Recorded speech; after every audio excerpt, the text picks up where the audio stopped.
यकीन माने ये बड़ा बड़ा कठिन मरहला है, बड़ा कठिन सफर है, बड़ा मुश्किल सफर है। ना कोई चीज लेनी, ना कोई चीज देनी, और अपनी बरादरी के फलाह के लिए काम करना, बातें सुननी, उनको टाइम देना। और आजकल आपको पता है कि लोगों का कितना बिजी स्केड्यूल होता है, काम में सारे मसरूफ होते हैं। तो मैंने देखा है कि रिपन भाई हैं, वो जहाँ पहुंची होती है वहाँ पहुंचे होते हैं, उनकी फुटेज लगी होती है।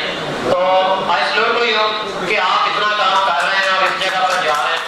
और फिर आपको एक चेयरमैन की शक्ल में एक अच्छा और डिवोटेड आदमी मिला है, और वो लोग बड़े खुशकिस्मत होते हैं जिनको अच्छे लीडर मिलते हैं। और हमारे पास जो लीडिंग कैपेसिटी है वो बहुत अच्छी है, और आप सब भी कोशिश करें। और मेरा एक ही पैगाम है कि आप सब लोग चेयरमैन बन के सब लोग वही रोल प्ले करें जो शाह साहब कर रहे हैं, लोगों को कांटेक्ट में कर रहे हैं, लोगों से मिल रहे हैं, उनके दुख सुख शेयर कर रहे हैं। और एक दूसरा पैगाम कि अपने बच्चों को एजुकेट करें, अपने बच्चों को तालीम दें। हम आज भी उसी नुक्ते पर खड़े हैं जहाँ सर सैयद अहमद खान ने कहा था कि बड़े शरीर में जो सबसे ज्यादा जरूरत है तो वो एजुकेशन की है।